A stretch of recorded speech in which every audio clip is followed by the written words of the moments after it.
Style తో సరికొత్త designs తో ఎస్కేటీ గోల్డెన్ డైమండ్స్ ఈ జూలై 5న నల్లకంటలో గొప్ప ప్రారంభం. నెక్స్ట్ సీఎం అవుతారా కేటీఆర్ అంటే? ఒకటి మాత్రం చెప్పగలను, 2028లో కేసీఆర్ గారు సీఎం అవుతారు. ఇక తర్వాత ఏమవుతుంది, ఎప్పుడో ఏమవుతుంది అంటే నేను జ్యోతిష్యుని కాదు. నేను చెప్పినట్టు నాకంటూ అంబిషన్స్ పర్సనల్గా ఏం లేవు. Okay, so simple are branded వస్తువులు? రెండు ఉన్నాయి నాకు, సింపుల్ ఉన్నాయి, బ్రాండెడ్ ఉన్నాయి. I have a mix of both. Car racing అంటే ఇష్టమా మీకు? ఎస్, ఆఫ్ కోర్స్, డెఫినెట్గా ఇష్టం. ఫార్ములా ఈ కార్ రేస్ వచ్చింది మన దగ్గరికి, అదొక కారణం. బట్ అదర్వైజ్ కూడా ప్రపంచ పటంలో హైదరాబాద్ని పెట్టాలి, తెలంగాణను పెట్టాలి, నా రాష్ట్రాన్ని నేను గర్వంగా భారతదేశంలో ముందు పెట్టాలి, తర్వాత ప్రపంచ పటంలో పెట్టాలి. అది అంబిషన్. దాని తప్ప నా వ్యక్తిగతమైన ఇష్టాలు చాలా ఉన్నాయి. అవన్నీ నేను తీసుకొచ్చి ప్రజల మీద ఎందుకు రుద్దుతాను. కానీ ఎలక్ట్రిక్ వాహనాలు అల్టిమేట్గా ఫ్యూచర్. సో వాటికి సంబంధించి ప్రమోషన్ చేయాలి. ఎలక్ట్రిక్ వాహనాల వినియోగంలో మాత్రమే కాదు, ఉత్పత్తిలో, తయారీలో, రీసెర్చ్లో, ఇన్నోవేషన్లో తెలంగాణ అనేది ఎపిసెంటర్ కావాలి. అందుకని ఆ రోజుల్లో అట్లా ప్లాన్ చేసాం, ప్రమోట్ చేసాం, పాలసీ తెచ్చాం, మొబిలిటీ వీక్ పెట్టాం, ఫార్ములా ఈ కార్ రేస్ తెచ్చాం. కొంతమందికి అర్థమవుతుంది, కొంతమందికి అర్థం కాదు. వారి వారి స్థాయిని బట్టి ఉంటుంది. ఏం చేస్తాం.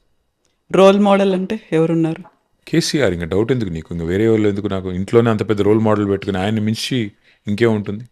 Favourite person? ఫేవరెట్ పర్సన్ అంటే అది కూడా రోల్ బట్టి డిపెండ్ అవుద్దాం. మాట్లాంటే ఇప్పుడు చాలామంది ఉన్నారు. అమ్ముంది, భార్య ఉంది, కొడుకున్నాడు, కూతురుంది, నాన్నున్నారు, ఇంతమంది ఉన్నారు. ఫేవరెట్ పర్సన్ అంటే ఏం చెప్తా? ఎస్. సో కేటీఆర్ అంటే ఏం చెప్తారు? కేటీఆర్ గురించి? నా గురించి నేనా? ఏమో అంటే maybe I'm not performing to my potential. ఇంకా చాలా చేయాలి. I'm not working hard enough. So you are not up to the mark అనుకుంటున్నారా? అంటే నేను చేసేటప్పుడు బాగానే చేస్తాను, కానీ పని స్టార్ట్ చేయడమే కష్టం. స్టార్ట్ చేస్తే బాగానే చేస్తాను. ఆ స్టార్టింగ్ ట్రబుల్ కొద్దిగా ఉంది. So you need a push వెనకాల నుంచి. ఇలా పుష్ ఏమొద్దు, నాకు పుష్ చేస్తే ఎవడెక్కడ బాయిలో నూకుతాడని డౌట్ ఉంటుంది. కానీ కాదు, మనది మనమే సెల్ఫ్ మోటివేటెడ్ ఉండాలి కదా. మనం మొదలు పెట్టాలి పని, ఏదైనా సీరియస్గా మొదలు పెట్టాలంటే సెల్ఫ్ డ్రివెన్ ఉండాలి, మోటివేషన్ ఉండాలి. అది అప్పుడప్పుడు ఏమవుతుందంటే ఎగ్జిస్టెన్షియల్ యాంగ్స్ట్ ఉంటాం కదా, ఏం చేస్తున్నాం ఈ నాన్ సెన్స్, ఏంటి రాజకీయం, ఈ రోత, ఈ టైప్లో వచ్చినప్పుడు కొన్నిసార్లు డిమోటివేట్ అవుతాం. మళ్ళా కాదు, మా బాస్ సీఎం కావాలి, మా కేసీఆర్ గారు మళ్ళీ ఆ కుర్చీలో కూర్చోవాలి, ఈ పనికి మాలిన విధవలందరూ రాష్ట్రాన్ని నడుపుతుంటే మా బాస్ అక్కడ కూర్చోవడం ఏంటి అని బాధేసినప్పుడు మళ్ళీ అరే నథింగ్ డూయింగ్, చల్ లెట్స్ ఫైట్, ఆ టైప్లో మళ్ళీ సెల్ఫ్ మోటివేషన్ వస్తుంది. ఓకే, కేటీఆర్లో ఏదన్నా మార్పు రావాలి అనుకుంటే? అయ్యో చాలా రావాలి. ఎలా? చెప్పాను కదా, కొద్దిగా లేజినెస్ తగ్గించుకోవాలి, నేను బాగా తిరగాలి, బాగా కష్టపడాలి, ఇంకా చాలా చేయాలి. చాలా ఉన్నాయి, ఒకటెందుకు చాలా ఉన్నాయి. కేటీఆర్కి మార్క్స్ వేయమంటే ఎన్ని వేస్తారు మీరు? ఎబ్బే అట్లా నాకు నేను మార్కులు ఇచ్చుకునేంత చాలా, అది self certification is a bad thing in especially when it comes to our own selfs. I think అది చెప్పలేను, వేరే వాళ్ళు చెప్పాలి, అది నేనే చెప్తా. సో కేసీఆర్లో ఒకవేళ ఏదైనా మార్పు రావాలి అంటే? కేసీఆర్ గారిలోనా? కేసీఆర్ గారిలో ఏం రావాలమ్మా మార్పు? పాపం ఆయన is achieved Telangana, is achieved his life ambition, then he led the state brilliantly. ఆయనలో ఏం మార్పు కావాలా? మా అందరిలో మార్పు రావాలా, మా నాయకుల్లో మార్పు రావాలా, మేము ఇంకా కష్టపడాలా. పెద్ద ఆయన మాకు ఇంత పెద్ద రాష్ట్రాన్ని ఇచ్చి ఇంత పెద్ద ప్లాట్ఫామ్ ఇచ్చాడు. ఆయనకి మేము as a token of gratitude, as a token of thanks మేము పనిచేసి వారిని మళ్ళీ తిరిగి అధికారంలో తీసుకొని రావాలా. సో కేసీఆర్ కలవరు జనాల్ని, చాలా దూరం ఉంటారు, ప్రజల్నే కాదు యాక్చువల్గా క్యాడర్ను కూడా కలవట్లేదు. ఇవన్నీ నేను 45 ఏళ్ళ నుంచి వింటున్నా. ఎంత నాన్ సెన్స్. కేసీఆర్ గారు కలుస్తానే ఉన్నారు, వివిధ పథకాల రూపంలో ప్రజల్ని ఎవ్రీడే ప్రజల కళ్ళల్లో మెదులుతూనే ఉన్నారు. కేసీఆర్ గారు అంత ఈజీగా ప్రత్యర్థులకు ఒక పట్టాన్ని అర్థం గారు. ఆ ప్రత్యర్థుల్లో మీడియా కూడా ఉంది. దరిద్రం ఏంటంటే మీడియా ఇంకా ఆయనకు ఒక ముద్రేసి, ఆయన అంటే పడని మీడియా, తెలంగాణ అంటే ఇష్టం లేని మీడియా, వాళ్ళు పుట్టించిన కథలు ఇవి. సో కేసీఆర్ ఒకప్పుడు అందరితో ఫ్రీగా మాట్లాడేవాళ్ళు, లేకుంటే కేసీఆర్ లంచ్ పెడుతూ కూడా మీరు ఇది తినండి ఇది తినండి ఇలా అయితే ఉంటుంది. అట్లాగే ఉన్నారమ్మా. కేసీఆర్ గారు ఏం మారలేదు, మారింది మన దృక్కోణం.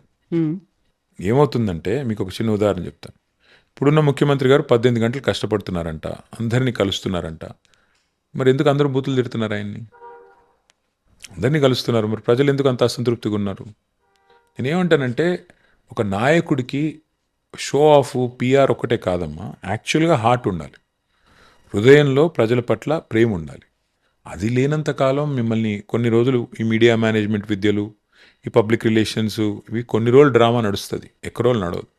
సో కేసీఆర్ గారు హృదయాంతరాల్లోంచి తెలంగాణను ప్రేమించారు.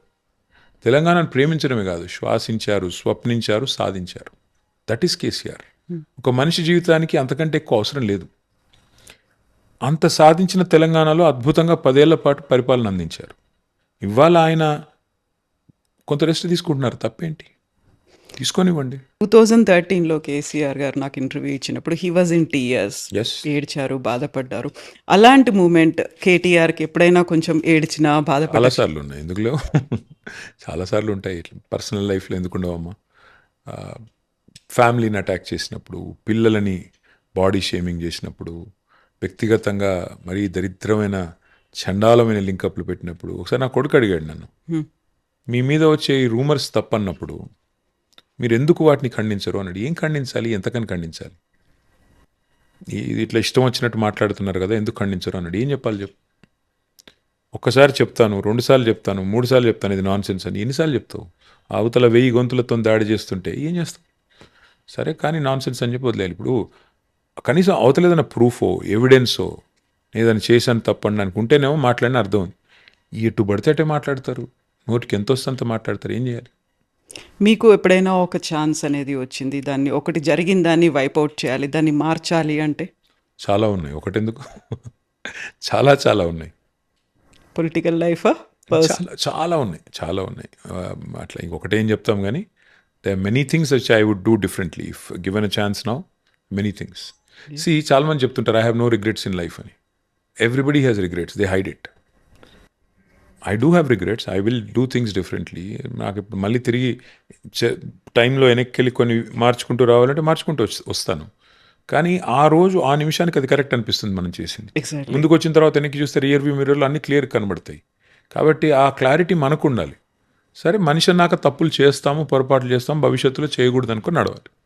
అంతేగాని ఇప్పుడు నేను ఇది చేసేవాడిని అది చేసేవాడిని నేను చెప్తే ఎలా ఇప్పుడు? సో తమిళనాడులో విజయ్ రాజకీయాలు లేకుంటే మార్పు అనేది వచ్చిన తర్వాత వెస్ట్ బెంగాల్లో కూడా ఒక మార్పు అనేది వచ్చింది. ఆ తర్వాత టార్గెట్ తెలంగాణ అనే దాంట్లో వెళ్తున్నప్పుడు సో తెలంగాణ టార్గెట్ చేస్తున్నారు, లేకుంటే నెక్స్ట్ తెలంగాణలో మేమే వస్తున్నాము అనేటువంటి ఇవన్నీ ఎవరి వింటున్నప్పుడు ప్రయత్నం వాళ్ళు చేయాలమ్మా, ఎవరి ప్రయత్నం వాళ్ళు చేయాల్సిందే, తప్పేం లేదు. ఎవరన్నా చేసుకోవచ్చు ప్రయత్నాలు, దానికేముంది. ఇప్పుడు విజయ్ గారిని చూసి ప్రభావితం అయ్యే వాళ్ళు కొంతమంది ఉండొచ్చు, ఇంకొకరిని చూసి ప్రభావితం అయ్యే వాళ్ళు కొంతమంది ఉండొచ్చు, తప్పేం లేదు, చేసుకోవచ్చు, తప్పేముందండి. I don't find fault with anybody trying, nothing wrong. Ultimately ఇప్పుడు ఎవరైనా సరే అల్టిమేట్ ప్రజల మన్ననలు పొందాలి కదా, ప్రజల ప్రేమను పొందాలి. That's not easy. Exactly. So ఇప్పుడు తెలంగాణ మీద ఫోకస్ అనేది బాగా పెరిగింది, పార్టీలు కూడా ఎక్కువ అవుతున్నాయి, అందులో నెక్స్ట్ మేమే వస్తాము అనేది మీరు చెప్తున్నారు. 2034 వరకు నేనే ఉంటున్నాను అని సీఎం రేవంత్ రెడ్డి అంటున్నారు. ఆ తర్వాత బీజేపీ కూడా వెస్ట్ బెంగాల్ తర్వాత పంజాబ్ అండ్ తెలంగాణ అని అంటోంది. ఒక ట్రయాంగిల్ ఫైట్ ఉంటుందా? మా తలరాత రాసేది అల్టిమేట్గా మా సోదరులు, మా సోదరిమణులు, తెలంగాణలో ఉన్నవాళ్ళు, వారికి ఏ రకమైన పరిపాలన కావాలని వారు నిర్ణయించుకోవాలి. కేసీఆర్ గారి పరిపాలన మీరు చూశారు, 12 ఏళ్ళుగా మోడీ గారి పరిపాలన మీరు చూశారు, ఇప్పుడు రేవంత్ రెడ్డి గారి పరిపాలన మీరు చూస్తున్నారు. మీకు ఏం కావాలో మీరు నిర్ణయించుకోండి. 3 పరిపాలనలు, 3 ప్రభుత్వాల సామర్థ్యం మీ కళ్ళ ముందు కనబడుతుంది. అల్టిమేట్గా ప్రజలు న్యాయ నిర్ణేతలు, నేనేం చెప్తాను అంతకంటే. వాళ్ళు మా తలరాత రాస్తారు, మమ్మల్ని పని చేయమంటే పని చేస్తాం, లేదు పక్కకుండానంటే పక్కకుంటాం. మాకు వాళ్ళు ఏం చెప్తే అల్టిమేట్గా అదే శిరోధార్యం. సో ఈ ఇయర్ మీరు కంప్లీట్ చేసుకున్నారు ఒక 20 years, 2 decades in public life, ఒక పొలిటికల్ జర్నీ అనేది. సో ఈ ఒక్కసారి మళ్ళీ వెనక్కి తిరిగి చూసుకుంటే మీరు అక్కడి నుంచి వచ్చేసారు, 2 months లీవ్ కావాలనుకున్నారు, అప్పుడు కుదరదని చెప్పారు. ఈ 20 years జర్నీ ఎట్లా అనిపించింది అసలు? బోల్డ్ అన్ని హీప్స్ అండ్ బౌన్స్ అంటారు, అప్స్ అండ్ లోస్ ఇవన్నీ ఉన్నాయి. ఈసీజీ గ్రాఫ్లా ఉండింది అంతే, పైకి కిందికి పైకి కిందికి. కొన్ని ఎలక్షన్లు గెలిచాము, కొన్ని ఓడిపోయాము, కొన్ని విజయాలు సాధించాము, కొన్ని ఎదురు దెబ్బలు తిన్నాము, కొన్ని మంచిగా అనిపించినాయి, కొన్ని మంచిగా అనిపించలేదు. That's life. ఎవరైనా అంతే కదమ్మా. 20 ఏళ్ళు it's a long time. So ఈ 20 ఏళ్ళలో నా కూతురు పుట్టింది మధ్యలో. సో ఇట్లా పర్సనల్ హైస్ చాలా ఉన్నాయి, పర్సనల్ ఎన్నో అద్భుతమైన క్షణాలు ఉన్నాయి, కొన్ని నాట్ సో హ్యాపీ మూమెంట్స్ ఉన్నాయి. That's life. It's a mixed bag కదా కవిత, ఏముంటుంది అందులో. Like everybody I have enjoyed some moments, I did not like some, but that's life. So you have to acknowledge it, respect it and learn from it. ఏ క్షణమైనా అనిపించిందా? అరే! పాలిటిక్స్‌లోకి రాకుండా ఉంటే కొన్ని బావుండేది. లక్షల సార్లు. కొన్ని లక్షల సార్లు అనిపించింది. ఏంటి దరిద్రం అని, ఏంటి ఈ బురద, ఏంటి nonsense, why am I here, ఏం చేస్తున్నాం ఇక్కడ, కొన్ని లక్షల సార్లు అనిపించింది. అప్పుడు మళ్ళీ ఇమ్మీడియేట్‌గా ఏం గుర్తొస్తుంది? వాట్ మోటివేట్స్ యూ మళ్ళీ లాస్ట్ వెళ్ళాలి? 2.5 ఇయర్స్‌లో కూడా చాలా సార్లు అనిపించింది. ఎందుకున్నాం ఇక్కడ అని. కానీ మళ్ళీ అనిపించింది ఇప్పుడు ఓడిపోయాం. ఇప్పుడు నేను తప్పుకుంటే వీడు తప్పించుకున్నాడు, ఓడిపోతే తట్టుకోలేకపోయాడంట. హ్మ్. ఒకవేళ వదిలేయాల్సి వస్తే రాజకీయాన్ని, గెలిచిన తర్వాత ఆ టైంలో వదిలేస్తాను. ఇట్లా ఓడిపోయి వదిలేసేటోని కాదు నేను. మళ్ళీ సాధించి చూపెట్టి డెఫినెట్గా మళ్ళీ విజయం సాధించిన తర్వాతే అవసరమైతే వదిలేస్తాను తప్ప నాయకుడిని కష్టాల్లో వదిలేసే మనిషిని కాదు. అట్లాగే రాజకీయాన్ని కూడా ఛాలెంజ్గా తీసుకుని పనిచేసే క్రమంలో ప్రజల గెలుపు, ప్రజల ఆశీర్వాదం మళ్ళీ పొందాలి అని కష్టపడే టైంలో తప్పించుకునే టైప్ నేను కాదు. హ్మ్. సో, మోటివేషన్ అనేది ఏది ఇస్తుంది మీకు? ఒకటే simple, you have to make sure that Telangana should come back on track. అదొక్కటే single minded focus. And KCR garu అంత కష్టపడి సాధించిన ఈ రాష్ట్రం, ప్రజల దయతో సాధించిన రాష్ట్రం, ఇవాళ పుష్కర కాలం తర్వాత కొంతమంది ముష్కరుల చేతిలో పడింది. డెఫినెట్గా ఈ రాష్ట్రాన్ని కాపాడుకోవాల్సిన బాధ్యత, ఈ రాష్ట్రాన్ని సాధించిన వ్యక్తుల్లో ఒక చిన్న పాత్ర పోషించిన వ్యక్తిగా నా మీద కూడా ఉంది. కాబట్టి నా ప్రయత్నం నేను చేస్తాను. హ్మ్. సో, నెక్స్ట్ టార్గెట్ అంటే మళ్ళీ మీకు 2.5 ఏళ్ళు అయినప్పుడు కూడా నేను స్టార్టింగ్‌లో చెప్పినట్టుగా పొలిటికల్ హీట్ విపరీతంగా కనిపిస్తోంది. బోలెడన్ని అప్స్ అండ్ డౌన్స్ ఉన్నాయి. ఆరోపణలు వీటన్నిటిని దాటుకొని ముందుకు వెళ్ళాలి. మళ్ళీ మీకు ఏదైతే ఒక గోల్ పెట్టుకున్నారో దాన్ని అచీవ్ చేయాలి. ఆ ఎజెండా, ఆ టార్గెట్ అటువైపు వెళ్ళాలి అంటే పని చేసుకుంటూ పోతుంటే టార్గెట్లు ఆటోమేటిక్గా అచీవ్ అవుతాయి. అంటే నేను ఇప్పుడు ఫలానాది టార్గెట్ అని చెప్పను, కానీ ఎస్, తెలంగాణలో తిరిగి మళ్ళీ రాష్ట్రాన్ని పట్టాలెక్కించడమే టార్గెట్. కేసీఆర్ గారు మాత్రమే దానికి సమర్థుడైన నాయకుడు. కేసీఆర్ గారు తిరిగి మళ్ళీ బాధ్యత తీసుకుంటే ఈ రాష్ట్రంలో రైతులు సంతోషంగా ఉంటారు. కేసీఆర్ గారు తిరిగి బాధ్యత తీసుకుంటే ఈ రాష్ట్రంలో పేదవాడు సంతోషంగా ఉంటాడు. కాబట్టి that is the only target. KCR గారు తిరిగి పగ్గాలు చేపట్టాలి. ఈ రాష్ట్రం ఏదైతే ఇంత కష్టపడి ప్రజలు సాధించుకున్నారో ఈ రాష్ట్రం సుభిక్షంగా ఉండాలి. అంతే, అంతకు మించిన టార్గెట్ ఏం లేదు. సో, ఈ మధ్య కాలంలో జరుగుతున్నటువంటి పొలిటికల్ ఇష్యూస్, అప్డేట్స్ ఇవన్నీ చూసిన తర్వాత ఎన్‌సీపీ, ఆ తర్వాత శివసేన, ఆప్, తృణమూల్ కాంగ్రెస్, ఆ తర్వాత బిజు జనతా దళ్, ఈ పార్టీలన్నీ చూస్తే next target is BRS next అనేటువంటిది ఉంది. టార్గెట్ ఏంటమ్మా? మమ్మల్ని ఆల్రెడీ టార్గెట్ చేశారు కదా. మా 10 మంది ఎమ్మెల్యేలు వేసుకొని పోయారు. ఇప్పుడు నేను అంటుంది బీజేపీ నుంచి కూడా ఒక రీజనల్ పార్టీస్కి ఇంకా ప్లేస్ లే. చూద్దాం. చాలామంది చాలా కలలు కంటుంటారు. అయితే ఏమి, ఇప్పుడు ఎవరి లక్ష్యాలు వాళ్ళవి, ఎవరి ఎజెండాలు వాళ్ళవి, వాళ్ళ పనులు వాళ్ళు చేస్తుంటారు. మా పని మేము చేస్తుంటాం. అల్టిమేట్గా ప్రజల దయ, వాళ్ళకి ఆశీర్వాదం ఇస్తారా, మాకు ఇస్తారా, అసలు ఎవరు కరెక్ట్ ఈ రాష్ట్రానికి ప్రజలు డిసైడ్ చేసుకోవాలి. ప్రజలు మమ్మల్ని వద్దనుకున్నాడు, మమ్మల్ని ఎవరు కాపాడలేడు. ప్రజలు మమ్మల్ని కావాలనుకున్నాడు, వాళ్ళు ఏం చేసినా, ఈ మా ప్రత్యర్థులు ఏం చేసినా చెల్లదు. సో, రీజనల్ పార్టీస్ అవసరం ఏముంది అనేటువంటి ఒక మాట వినిపిస్తోంది. నెక్స్ట్ Simple మెల్లిమెల్లిగా మా. వైపౌట్ అయిపోతున్నాయి అని. సింపుల్ మా, నేను అనేది ఏమంటే, ఇవాళ తెలంగాణలో 16 మంది ఎంపీలు ఉన్నారు. 8 మంది కాంగ్రెస్ వాళ్ళు, 8 మంది బీజేపీ వాళ్ళు. ఈ 2.5 సంవత్సరాలలో తెలంగాణకు జరిగిన అన్యాయం మీద ఎన్నడన్నా ఒక్కరోజు మాట్లాడారా? ఉదాహరణకి 2 మన ఇండస్ట్రీస్, పెద్ద పెద్ద ఇండస్ట్రీలు, సెమీ కండక్టర్ ఇండస్ట్రీలు, ఒకటి కేన్స్ అనేది, రెండోది మైక్రాన్ అనేది. మోడీ గారు వాళ్ళ చెయ్యి వడిపెట్టి గుజరాత్ తీసుకెళ్ళిపోయాడు. ఎందుకు? బడి తిన్నోడిదే బర్రె తీసుకుని వెళ్ళిపోయినాడు. ఏం చేశారు 8 మంది వీళ్ళు, 8 మంది వాళ్ళు? ఓ చిన్న నగరం లక్నో మనతో పోలిస్తే దానికి మెట్రో ఇస్తారు, మనకి ఇవ్వరు. మన వాళ్ళు ఏం చేస్తున్నారు ఎంపీలు? ఎందుకు ఉండాలి రీజనల్ పార్టీస్ అంటే అదే. ఇప్పుడు ఉదాహరణకు తేజస్వి సూర్య అని ఒక బీజేపీ ఎంపీ తెలంగాణ ఏర్పాటును పాకిస్తాన్ ఏర్పాటుతో పోల్చాడు. అక్కడ ఒక బీఆర్ఎస్ ఎంపీ ఉంటే అవసరమైతే గల్లా పట్టుకుని కొట్టేటోళ్ళు. అంటావా మా తెలంగాణను పాకిస్తాన్తో పోలుస్తావా, ఎవడరా నువ్వు అని. 8 మంది బీజేపీ ఎంపీలు, 8 మంది కాంగ్రెస్ ఎంపీలు ఏం చేస్తున్నారు? ఇవాళ ఒకటి కాదమ్మా, అట్లా 100 ఎగ్జాంపుల్స్ నేను చెప్పగలను. తెలంగాణని ఇష్టం వచ్చినట్టు అవమానిస్తుంటే ఏం చేస్తున్నారు ఈ ఎంపీలు? అందుకే ఎందుకు ఉండాలి బీఆర్ఎస్ లాంటి పార్టీ అంటే, తెలంగాణను ఇందాక నేను చెప్పింది అదే, శ్వాసించింది, స్వప్నించింది, సాధించింది బీఆర్ఎస్.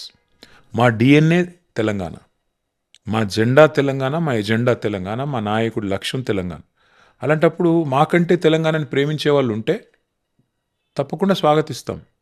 కానీ ఆ తెలంగాణను మేము ఇంతగా ప్రేమించి ఇంత సాధించిన తెలంగాణని ఇవాళ అవమానిస్తుంటే అన్యాయం చేస్తుంటే, వివక్ష చేస్తుంటే డెఫినెట్గా బీఆర్ఎస్ లేకపోతే తెలంగాణ లేదు కదమ్మా. ఇప్పుడు కేసీఆర్ గారు లేకపోతే తెలంగాణ ఎక్కడదమ్మా? కేసీఆర్ అనే 3 అక్షరాలు లేకపోతే ఇవాళ తెలంగాణ లేదు. అది వాస్తవం. ఎవరికి ఇష్టం ఉన్నా లేకపోయినా అది వాస్తవం. కాబట్టి కేసీఆర్ బీఆర్ఎస్ వేరు కాదు, తెలంగాణ వేరు కానే కాదు. They are synonymous. అట్లాంటప్పుడు తెలంగాణలో బీఆర్ఎస్ లేని పరిస్థితి, తెలంగాణలో కేసీఆర్ లేని పరిస్థితి ఎట్లా ఉంటుంది? రీజనల్ పార్టీస్ లేని పరిస్థితి ఏముంటుంది? ఇంకోటి జాతీయ పార్టీలు. ఎక్కడ జాతీయ పార్టీలు? ఏం చేశాయి జాతీయ పార్టీలు 2 తెలంగాణకి? మీరు చెప్పండి నాకు. 10 ఏళ్లలో వాళ్ళు చేసింది ఏంటి? ఈ 2.5 ఏళ్ళుగా వీళ్ళు చేసింది ఏంటి? 12.5 ఏళ్లలో బీజేపీ గవర్నమెంట్ తెలంగాణకు చేసింది ఏంటి? ఒక పని చెప్పండి, ఫలానా పని చేశారని. ఎందుకు ఉండాలి మరి ఆ జాతీయ పార్టీలు తెలంగాణలో? ఆ జెండాలు ఎందుకు ఉండాలి అసలు ఇక్కడ?